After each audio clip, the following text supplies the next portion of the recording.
Para mim é um prazer muito grande poder estar com vocês aqui nessa manhã.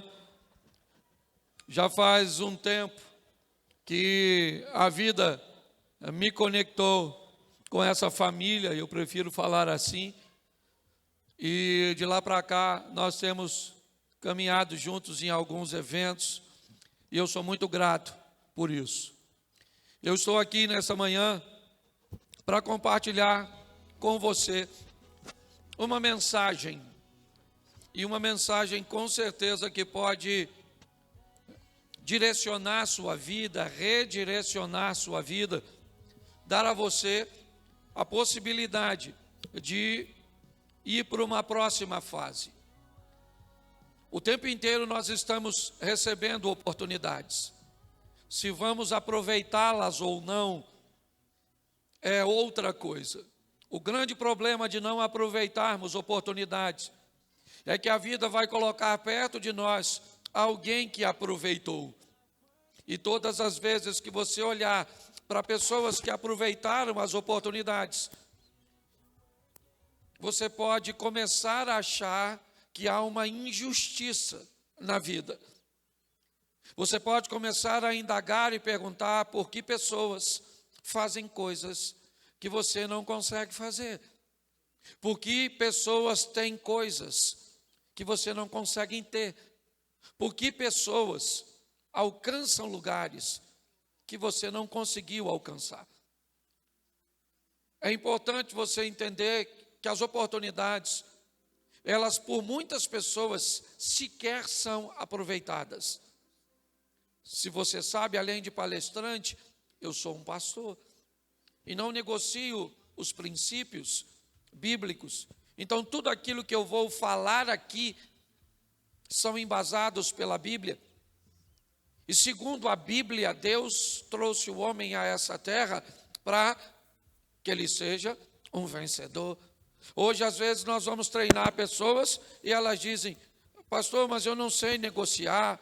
E eu digo: você já nasceu sabendo. Lembra quando você chorava para ter alguma coisa? Aquilo era uma negociação. Se sua mãe deu a hora de mamar, ela não desse o mamar, você entrava em negociação. O volume do seu choro, a intensidade era de acordo com o atendimento. Trouxe rápido, choro pouco. Trouxe muito, demorou muito, choro muito. E assim as coisas foram acontecendo, certo? A pirraça é um alto nível de negociação. A criança senta no chão, faz um escândalo. O que ela está fazendo? Vendo se dá para negociar. Tá certo? Então é importante nós entendermos isso. Tudo aquilo que eu vou expor a você hoje tem o propósito, tá certo? De estimular você a mudar de nível. Hoje, eu não gosto muito de falar de números, até porque o ambiente que eu estou inserido, isso não é muito expressivo. Mas eu já estou há quase 16, 17 anos como, no ambiente gospel, o segundo ou terceiro maior palestrante no número de convites. Hoje eu ainda chego a receber, só falando só para vocês entenderem, porque eu desempenho uma prestação de serviço. Eu entrego um produto. Hoje, entre todos os meios aí envolvidos para se fazer um convite, eu chego perto de praticamente 300 convites por dia, quase todos os dias. Eu estou falando tanto que esse dia eu cheguei em casa, olhei para minha mulher e falei: abra sua Bíblia em Mateus capítulo 5. Ela falou: Cláudio, você está em casa. Falei: então vamos cantar um hino para terminar o culto. Então minha proposta é só mostrar a você que primeiro você pode, vocês ouvem muito isso aqui, e algumas pessoas podem até se sentir desconfortáveis quando você é exposto a repetir coisas, mas seria altamente ignorância de um líder achar que uma pessoa é capaz de mudar seu comportamento recebendo uma instrução apenas uma vez. A repetição é uma das maiores técnicas de ensino. Então, por isso você vai ouvir, que você será um vencedor, que você merece vencer, que você pode, fazer você repetir que você acredita, porque nesse ambiente coletivo é fácil você achar que aquele. Não, eu falo assim, você vai vencer, repete, aí você grita, eu vou vencer, beleza. Aí você vai para casa, aí você fala, eu vou vencer. Eu vou vencer, gente. Eu vou vencer, está mais fraco do que lá, mas eu vou. Aí você vai dormir. Antes de dormir, naquela última meditação, você fala, gente, eu tenho que vencer.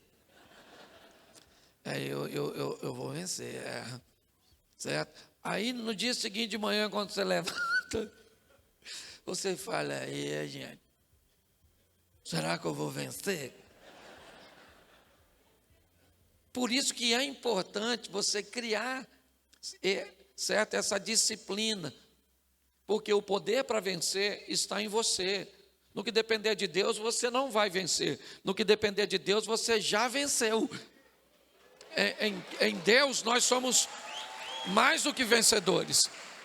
Mas agora, a decisão é sua. E uma coisa que eu tenho que falar antes de começar. Descubra seus números e não compare com os dos outros. Primeiro, porque você pode comparar o seu com o de alguém que é grande, e isso pode iludir você, porque essa pessoa não é tão grande quanto você. Entenda isso.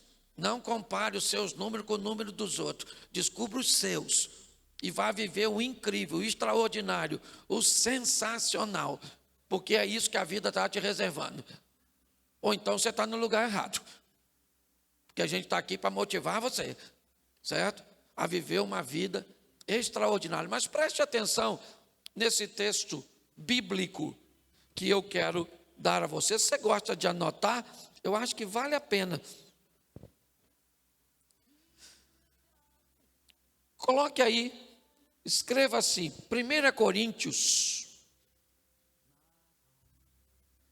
capítulo de número 10, verso de número 1. A Bíblia diz assim, é uma instrução de um grande líder chamado Paulo. Ele está dizendo, ora irmãos, não quero que ignoreis que os nossos pais estiveram todos debaixo da nuvem. Repita comigo, todos. E todos passaram pelo mar, digam todos. E todos foram batizados em Moisés, na nuvem e no mar. Repitam todos. E todos comeram de uma mesma comida espiritual. Repitam todos. E beberam todos de uma mesma bebida espiritual, porque bebiam da pedra espiritual que os seguia, e a pedra era Cristo. Repitam todos.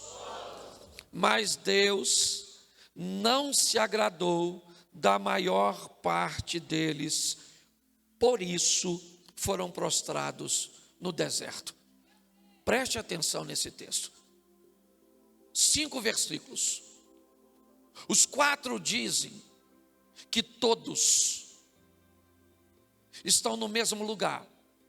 Todos estão vendo e vivendo as mesmas coisas. Todos estão recebendo as mesmas experiências. Todos recebem a mesma oportunidade. Paulo, antes de dizer essa instrução, diz: isso não pode ser ignorado. Não se pode desprezar que pessoas podem vir no mesmo domingo, no mesmo horário, receber as mesmas instruções, as mesmas ferramentas, receber as mesmas oportunidades, mas que fique claro que nem todos, olha o que Paulo diz, mas a maior parte deles pereceram no deserto. A Bíblia está dizendo que pessoas podem estar no mesmo dia, ouvindo e recebendo as mesmas coisas, e sair com resultados totalmente diferentes. Duas coisas podem acontecer num ambiente de treinamento, que faz com que aquele que foi treinado não consiga resultados. A primeira coisa, o treinamento foi ruim. Alguém criou um marketing em torno de um treinamento, e esse marketing foi tão bom, tão poderoso, que esse marketing conseguiu vender para você algo que não era bom. E por você ter acessado um conteúdo que não era bom, o que aconteceu?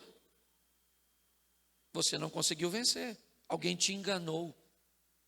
Mas, na maior parte das vezes, as pessoas recebem um bom conteúdo, mas sofrem do segundo problema, que impede pessoas de alcançar resultados: um baixo nível de engajamento. Essas pessoas não conseguem se comprometer o suficiente com aquilo que receberam, e por não se comprometer o suficiente com aquilo que se comprometeram, elas têm o baixo resultado. Eu tenho visto e acompanhado esses produtos, e para mim colocar meu nome com alguma coisa é basicamente a única coisa que eu tenho. Hoje eu vivo de falar. É isso. O que eu tenho é meu nome e a minha marca. É só isso. Quando eu vou pagar meus impostos, eu olho e digo: meu Deus, mas eu pago muito dinheiro só para falar. Tá certo? Estou achando até que estou falando demais. Mas é importante que você entenda que aqui você tem um produto. Aqui você tem uma oportunidade, ok? E o resultado, ele é basicamente, ou quase totalmente dependente de você. Então é você, tá certo? Eu não gosto de vitimização.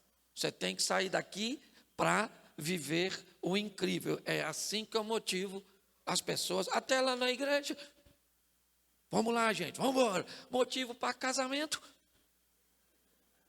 Pensa, levar esse produto até o final, essa prestação de serviço de cônjuge,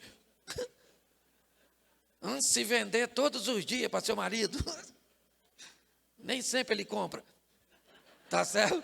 Se vender, mostrar o seu produto, pensa o homem mostrando o produto dele.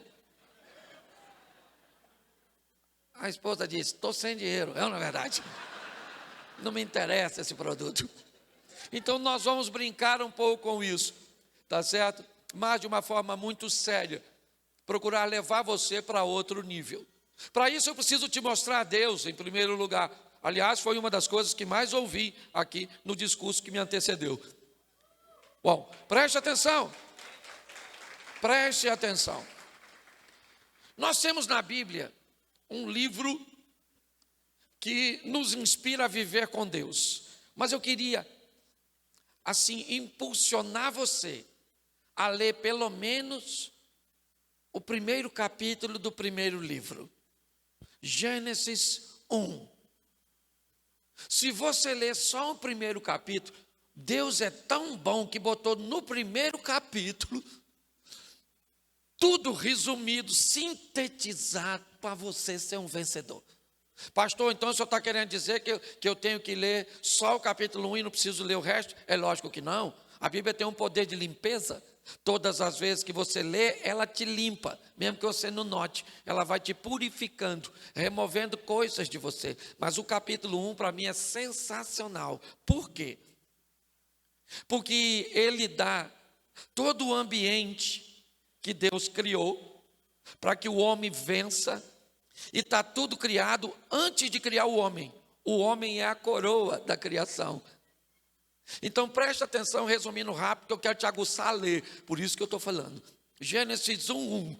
No princípio criou Deus céus. Está aqui a chave da vida no mundo. Céu primeiro, terra depois. Nunca terra primeiro, céu depois. Sempre céu primeiro, terra depois. Você está entendendo? Tudo que você fizer aqui nessa terra é para que o céu esteja conectado contigo. E o céu te conecta, ou você se conecta com o céu, quando aquilo que você faz muda a vida de pessoas. É assim que funciona.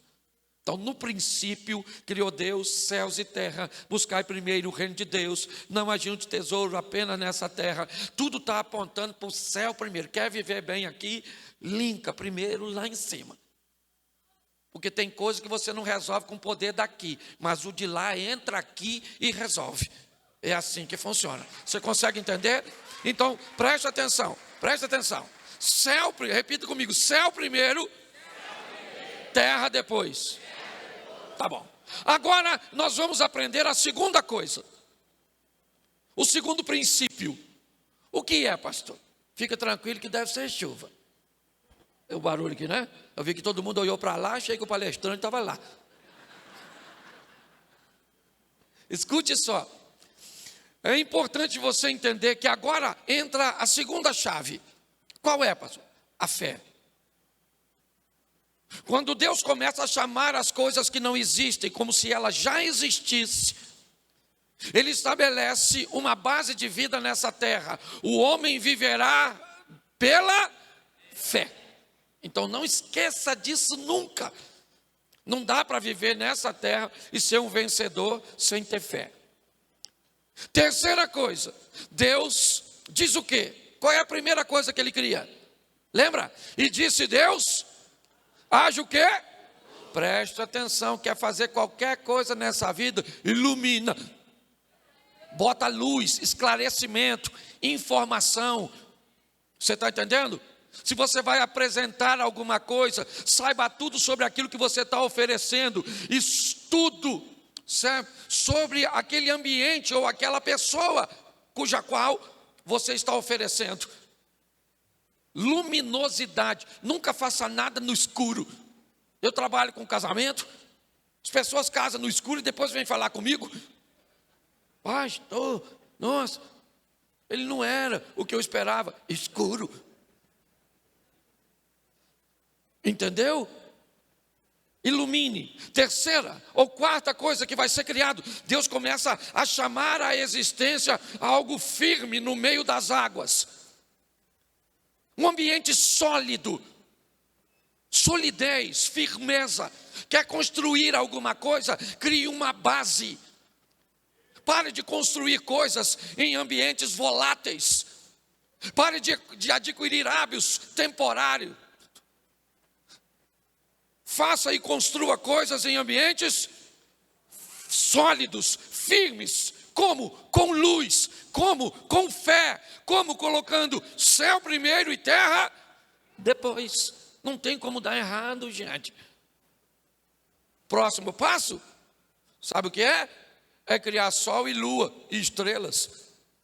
Astros de direção e astros de governo. Sol para governar o dia, lua para governar a noite, estrela para dar direção.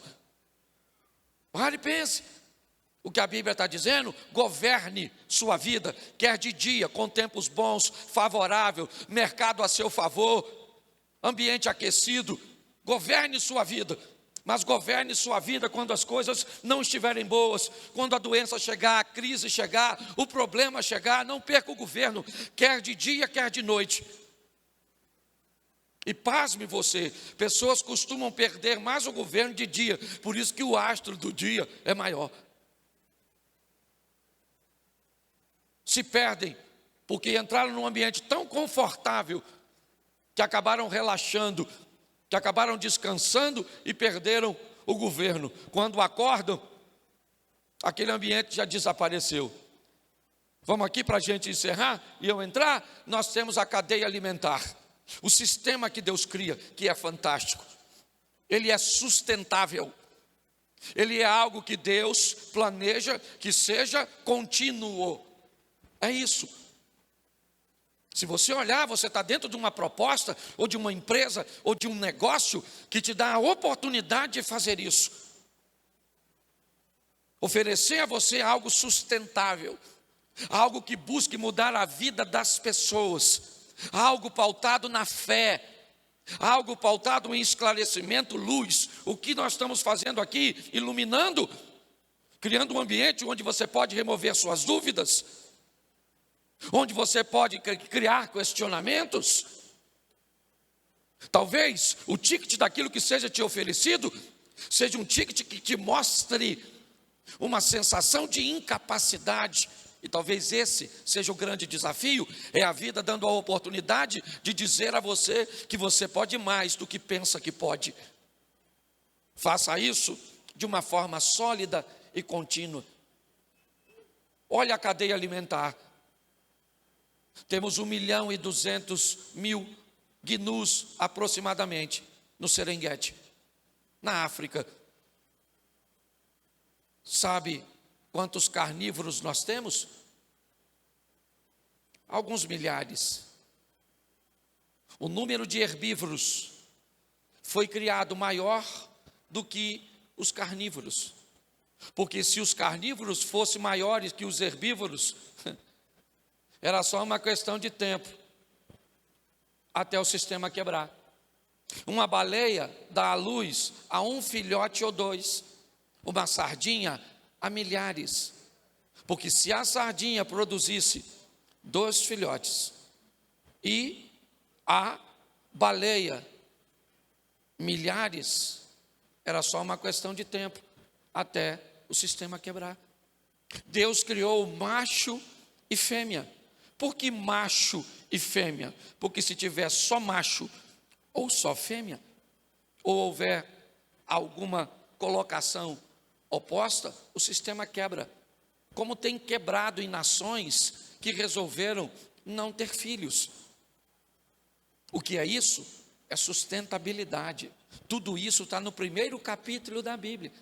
E depois que tudo está pronto, Deus cria o homem para usufruir de tudo isso, entendendo que o céu vem primeiro, a terra vem depois, entendendo que a fé precisa estar continuamente conosco, entendendo que ninguém deve fazer nada sem luz.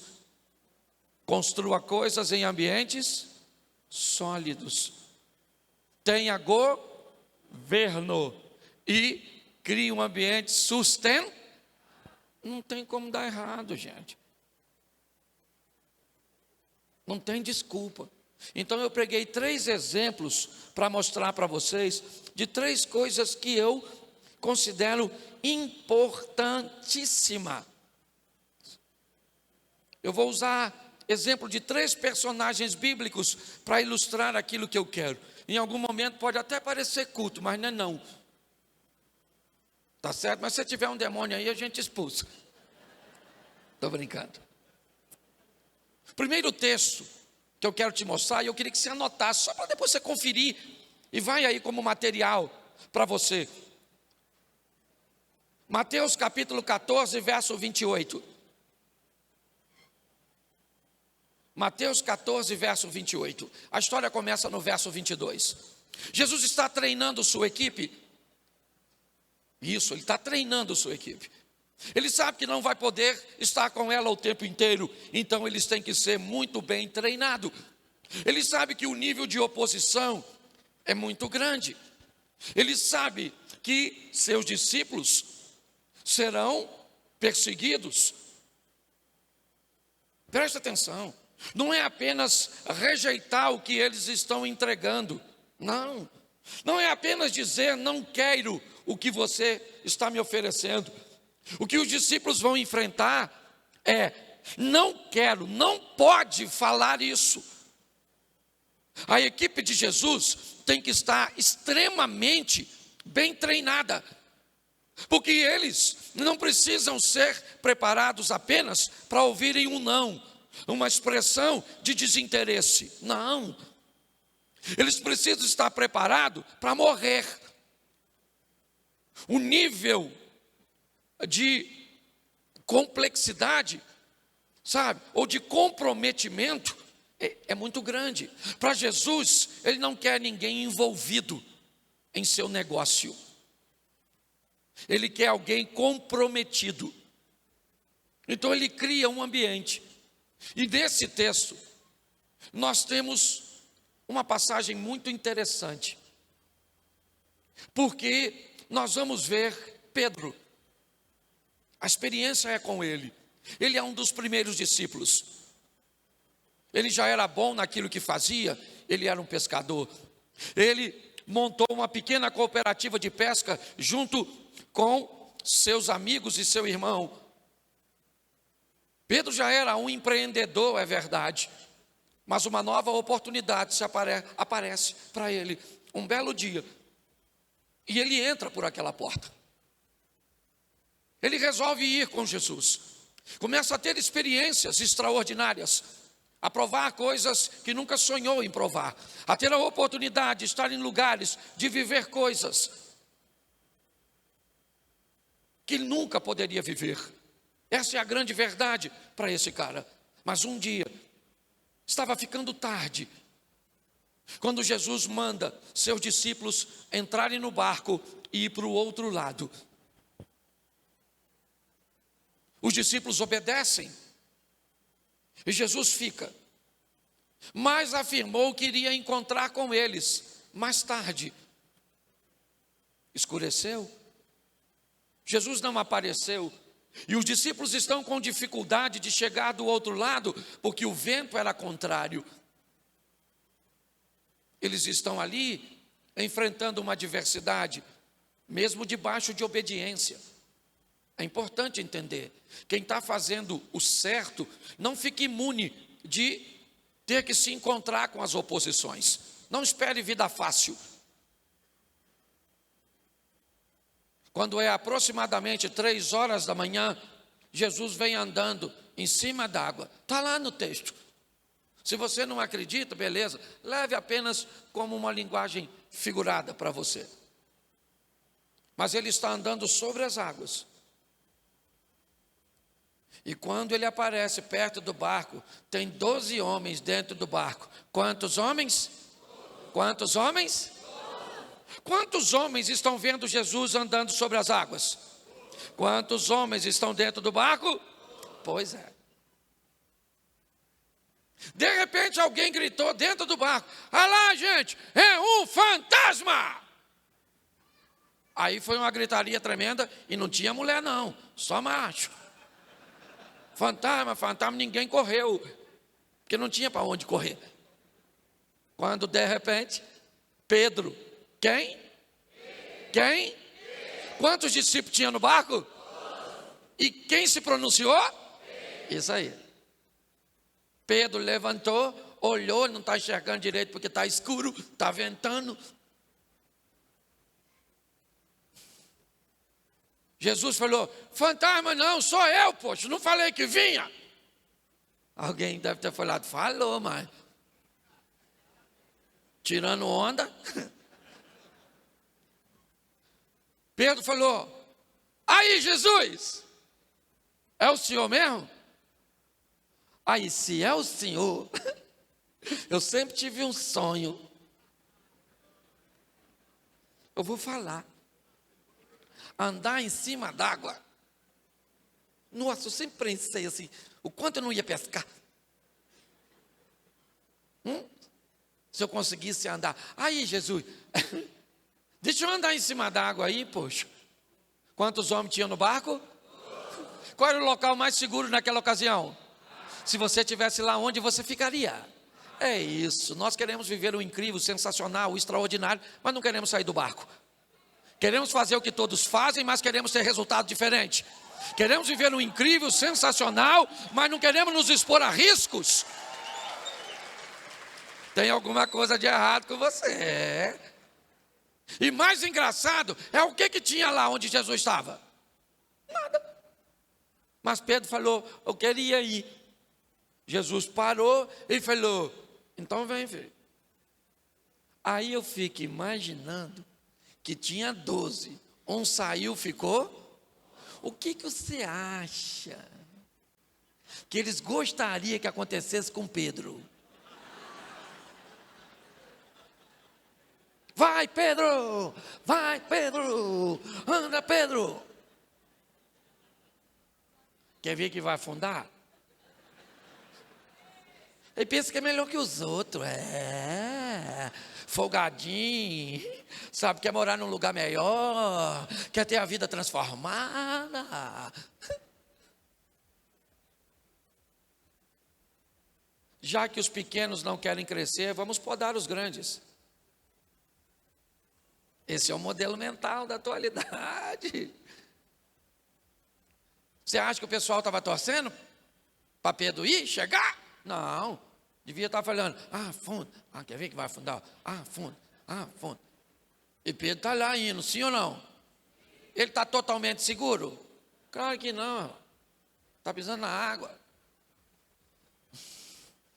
Quando ele está quase chegando, ele olha e fala, nossa, isso que eu estou fazendo é perigosíssimo. Perdeu o foco. Estava no lugar certo, sim ou não? Na direção certa, mas perdeu porque está ventando, está assustado, não tem problema não. Você tem que aprender a dominar governo. Tem hora que as coisas não vão estar como sempre estiveram. Estão melhores ou piores, mas você tem que sobreviver a todas elas. Você tem que bater um papo com você mesmo. É que nós estamos vivendo hoje uma geração um pouco mais frágil. Os homens de antigamente, aqueles homens machos. Quer saber se um homem é macho mesmo? Vê ele caindo na piscina. Sério. Meu machão, ele pega na beirada da piscina. Pum. Você vê um outro, ele vai entrar e...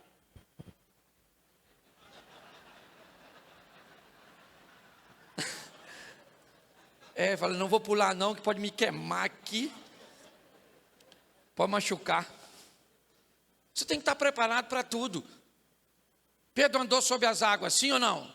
Quem foi atrás dele? Então não espere, vá. Vá. Você está entendendo? Vá. Se outros não querem ir, vá. Se outros não querem fazer, faça.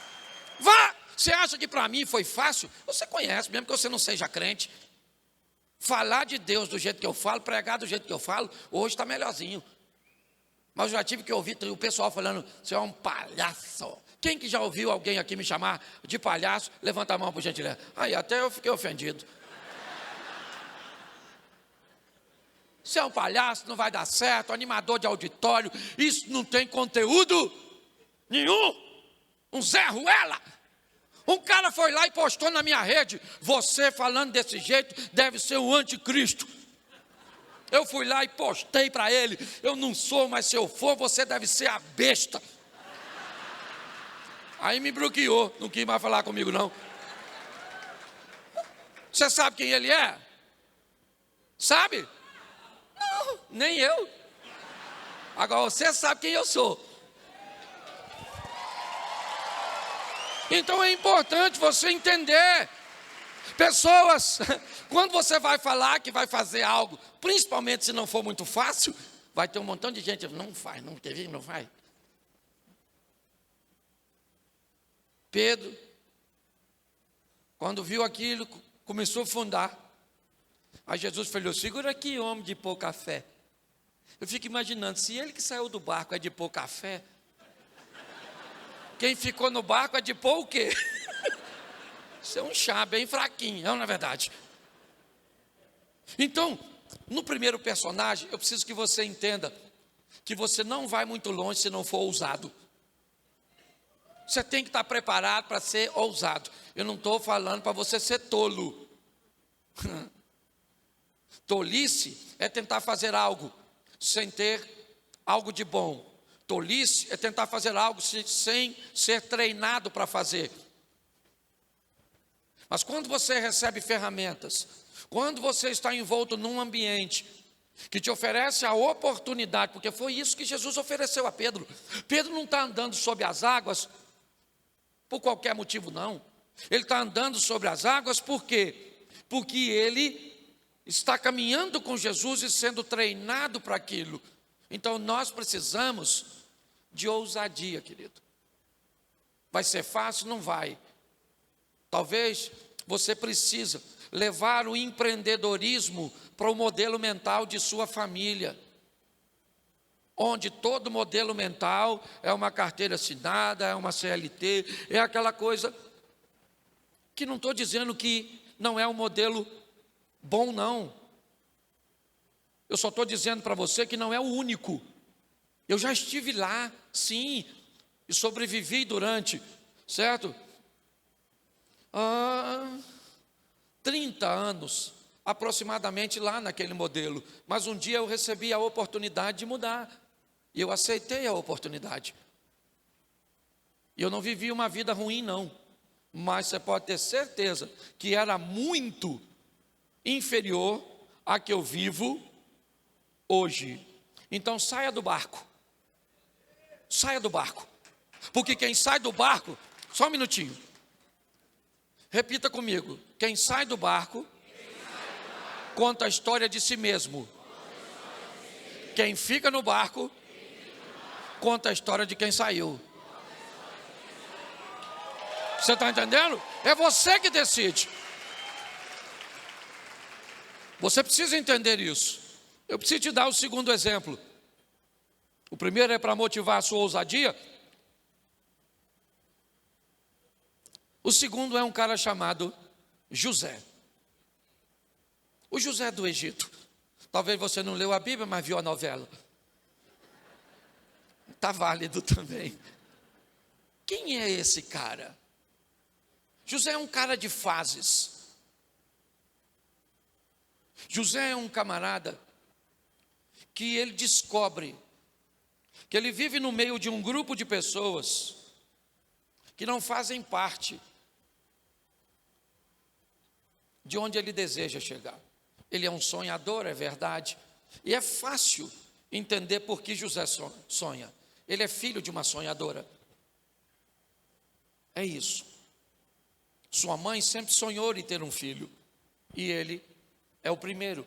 Aliás, a mãe dele morreu por causa de sonhos, desse sonho. Ela morreu no parto do irmão legítimo de José, Benjamim. Ela deu sua vida para alcançar seu sonho. Mas no primeiro filho, ela gerou um dos maiores homens, com certeza, que já pisaram nessa terra. Um homem que aproveitou a oportunidade de se tornar governador do Egito. E se você conhece a história, sabe que um egípcio jamais toleraria um estrangeiro como seu governador. Mas o que Deus fez, abriu uma janela na história, onde os Ixos deixam a Ásia, invadem o Egito com cavalos, dominam, e sob o domínio estrangeiro, José se torna um governador. Porque Deus abre uma janela de oportunidade para ele e ele entra. Ele descobre que está envolto com irmãos que não têm a mesma visão que ele. Então a vida vai tirá-lo de perto de seus irmãos. É por isso que ele é vendido para o Egito. José está sendo treinado, capacitado. Ele vai trabalhar para um homem rico que coloca todos os seus recursos nas mãos de José. E o que Deus está dizendo para José: aprenda a administrar a fartura, aprenda a governar fartura. A casa daquele homem rico era um lugar confortável para José. Provavelmente ele não queria sair de lá, mas Deus cria uma trama onde a mulher do patrão o acusa de assédio, e ele então sai do governo da casa de um homem rico para uma prisão. Na prisão, ele tem pouco recurso, mas é só uma questão de tempo até ele liderar a prisão, porque ele é líder onde chega. Você está entendendo? Ele é alguém capaz de transformar o ambiente, porque ele carrega alguém dentro dele, e esse alguém é Deus.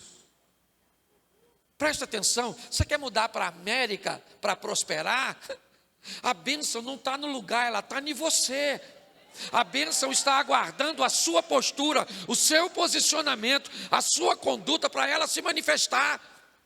Eu vou ministrar palestra em outros países, e lá tem muitos brasileiros que estão muito bem financeiramente lá, Mas eu digo para eles, muitos deles querem voltar para morar aqui. Mas eu digo para eles, nossa, vocês são fantásticos. Mas eu não precisei sair do meu lugar, porque eu entendi que a bênção estava em mim. E onde eu estiver, esse lugar vai ter que me fazer prosperar. Porque eu não estou sozinho, eu estou com Deus. Você consegue entender?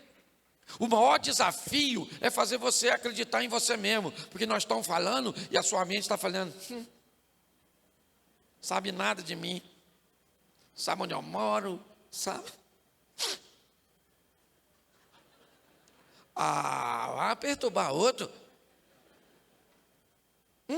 Meu pai casou 8 vezes. Eu fui dar meu primeiro beijo com 17 anos para 18. Eu beijava espelho. Uma vida ruim mesmo, ruim. Nossa, traumatizei. Nossa, não tem. Sai fora, rapaz. Vivo mesmo, vivo. A vida é uma só. Então para de reclamar que eu não sei sua história. Você que não sabe quem você é em Deus. A hora que você descobrir essa historiazinha, por mais triste sua que seja, ela fica para trás. O José está lá, está indo para o Egito para ser vendido. Ele queria ser vendido? Sim ou não? Mas ele foi. Mas ele queria? Mas ele foi. Mas ele queria? Mas ele foi.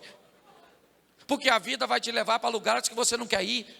E quando ela te levar, leve Deus como seu companheiro de viagem. É assim que funciona. Você consegue entender? Você precisa colocar isso no seu coração. José está lá agora na prisão, sim ou não? Quando um maluco do faraó sonha. Sonhou. A vida de José sempre foi envolta em sonhos. Ele sonhou, uns amigos que ele trabalhava, estava preso, sonhou, tudo sonho. E o cara sonhou, era o chefe, pensa, o faraó sonhou, e ninguém consegue resolver o problema. Mandaram chamar quem? O José. Preste atenção, tem um problema para ser resolvido, sim ou não? E José é chamado para resolver. Vocês conseguem entender com que vocês trabalham? Eu acredito que sim, porque vocês são bem treinados. Mas presta atenção, vocês trabalham com uma necessidade da humanidade. O que vocês têm em mãos é um produto que pode melhorar a vida da humanidade. Não é só ganhar grana. Pastor, mas assim, o senhor é pastor. O senhor é rico? Sou. Dentro do meu padrão, sou sim. Sem culpa nenhuma. O Abraão era rico, Isaac era rico, Davi era rico, Salomão era rico. E na minha vez eu vou me lascar. Sai para lá, São Francisco. Na verdade, não tem dessa história. Não precisa aplaudir não, que eu sei que o pessoal ainda fica com culpa. Nossa. Eu nasci para sofrer, então sofra. Eu nasci para não ter, então não tenha. Mas não fica com raiva de quem tem. Você conhece? Tem gente que é assim, não gosta de arma. Não gosta, não compra. Não, eu não gosto de arma, não quero que ninguém tenha. Não como carne, não come carne, não coma. Não, eu não quero que ninguém coma. Vai perturbar outro. Meus ancestrais não construíram arco e flecha para correr atrás de um repolho. Eu respeito, mas nós temos, preste atenção. Escute só, ninguém está perguntando qual é a sua situação atual. Nós estamos dizendo que você está debaixo de uma oportunidade. Isso aí. É só isso. José está lá agora. O que tem diante dele? Uma oportunidade de resolver um. Pronto.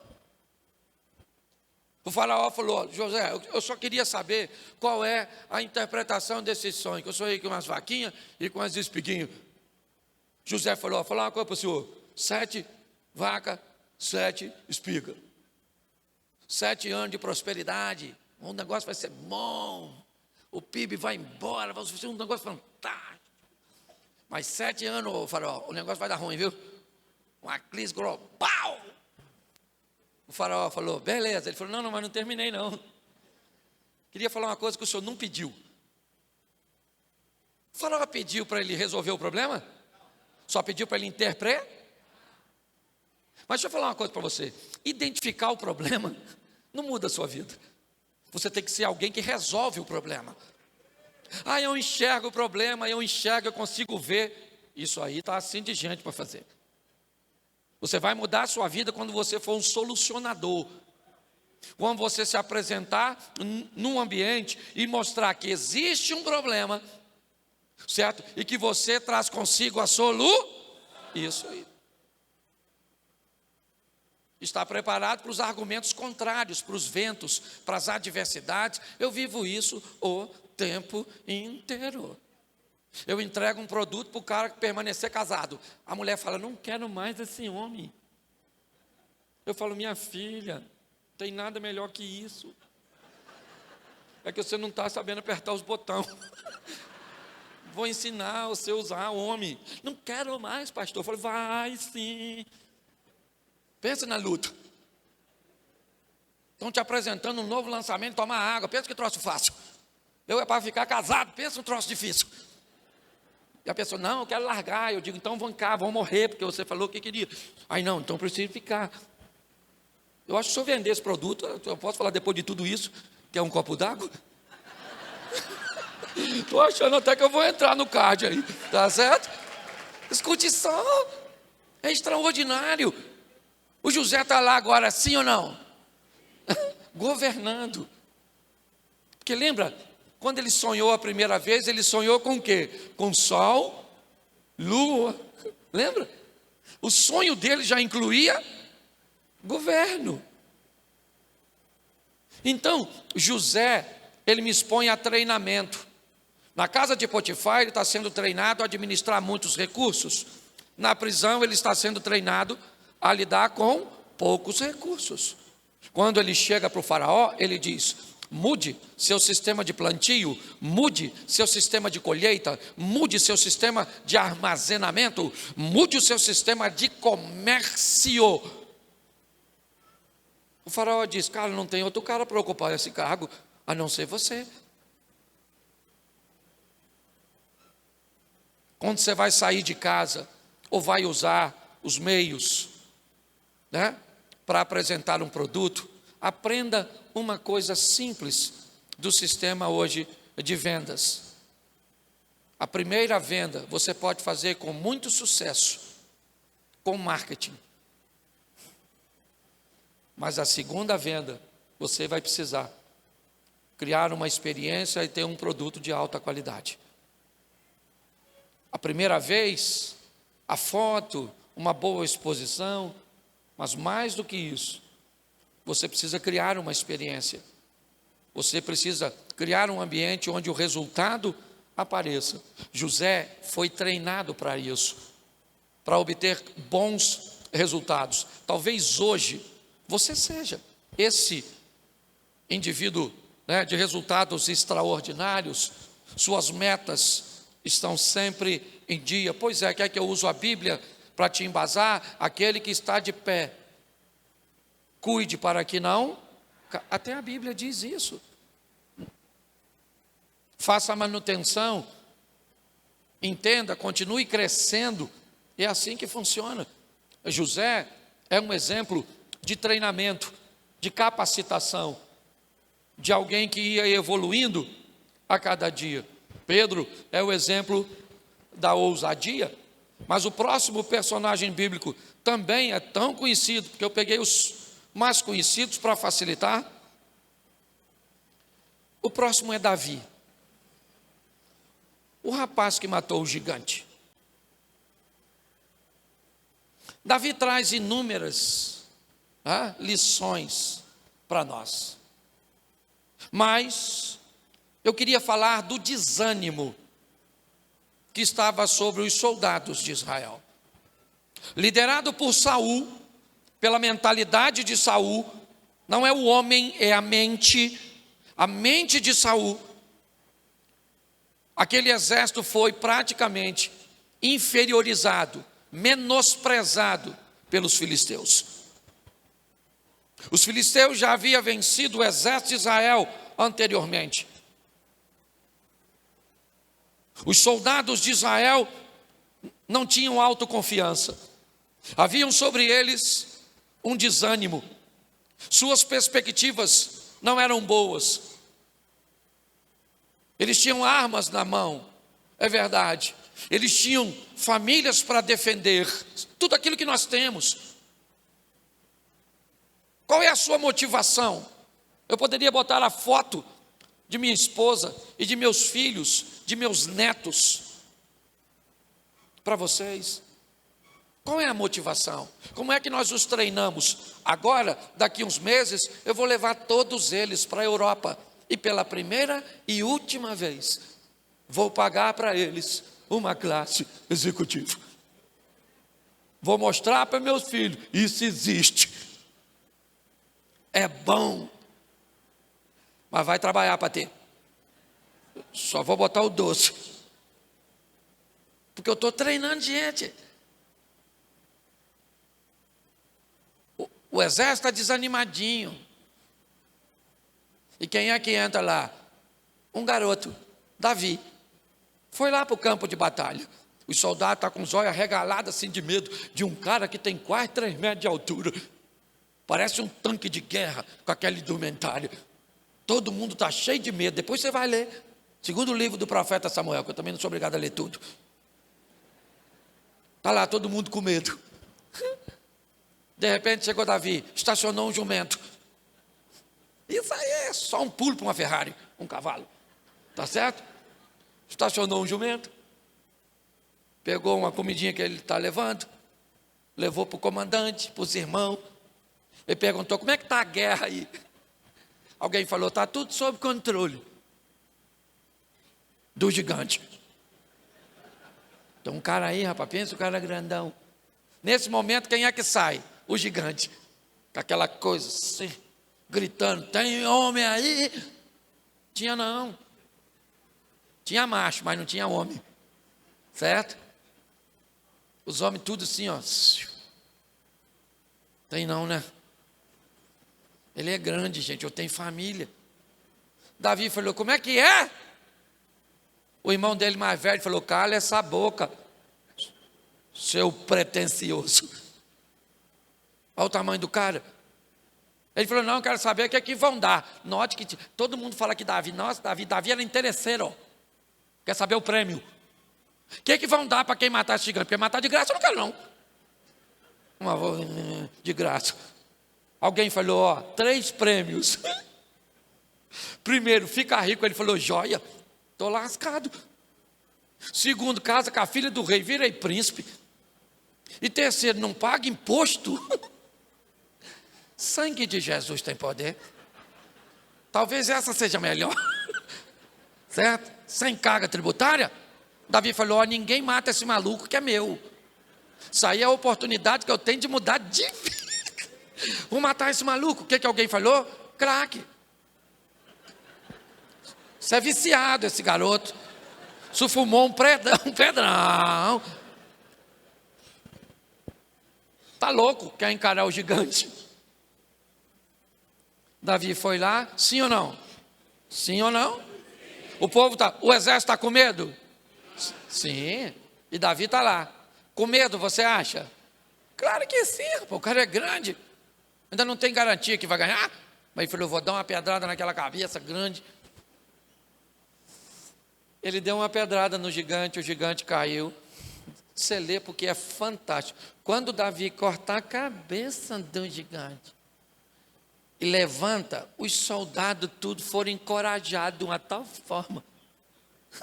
Saíram tudo correndo atrás dos filisteus. A atitude de um motivou todo o exército. Você consegue entender? A gente precisa desses motivadores. E você tem que ser um, porque hoje deve ter gente aí assim, cabisbaixo, escabruchado. Isso é um perigo. Se continuar assim, porque desânimo pega. Então você tem que pegar essa pessoa. Eu gosto de Davi porque ele pegou, presta atenção, ele pegou aquela cabeça e saiu. Provavelmente cantando Roberto Carlos no momento. Esse cara Sou eu. As mulheres gritando na janela, machão, machão, machão. Tudo curtindo as fotos, tirando. Fico imaginando a popularidade dele. Mas deixa eu te dar uma notícia. Ele ficou rico? Saul não pagou o prêmio. Casou com a filha do rei? Não, Saul deu Merabe para casar com outro cara. Pagava imposto? Provavelmente sim. O cara sabotou a vitória do outro.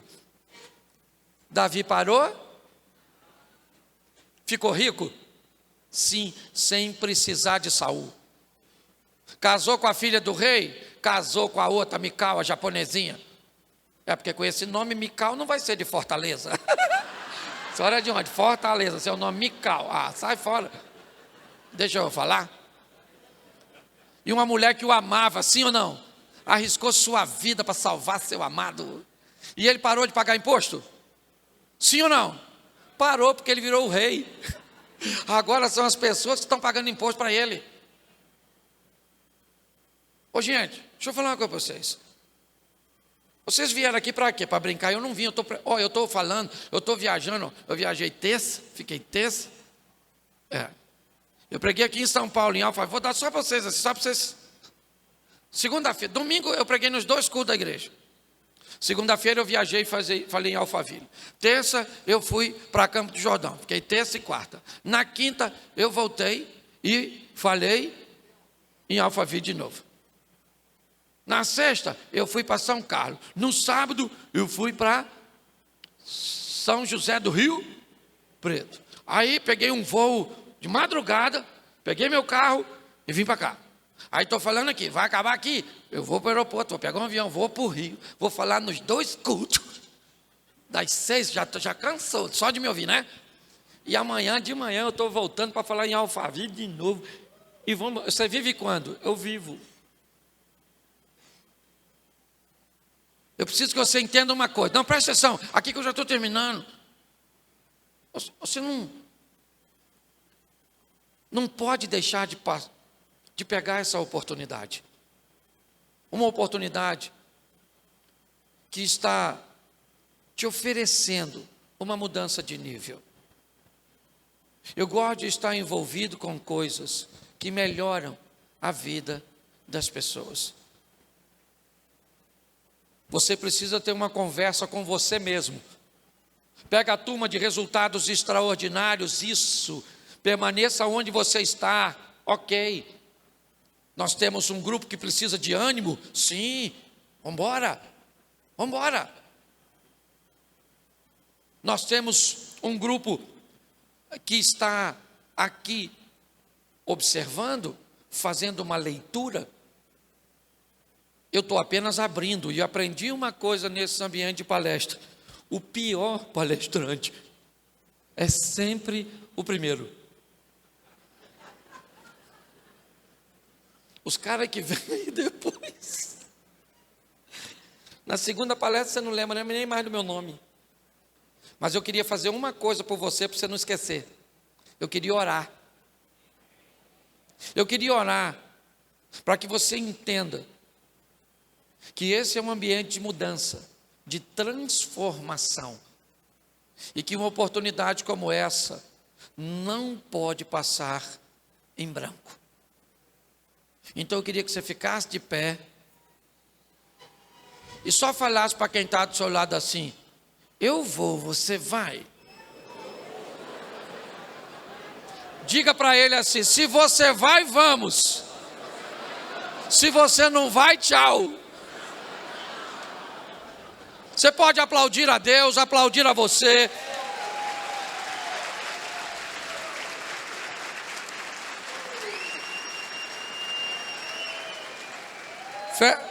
Feche os seus olhos. Pode fechar que ninguém vai pegar nada seu não. Sou carioca, você ficou com medo, né? Eu vim em missão de paz. Feche seus olhos. Deus, eu quero te agradecer pela oportunidade que o Senhor me concede de fazer parte de tudo isso. de estar num ambiente onde o foco são pessoas, o foco são vidas, o foco é transformação, é crescimento.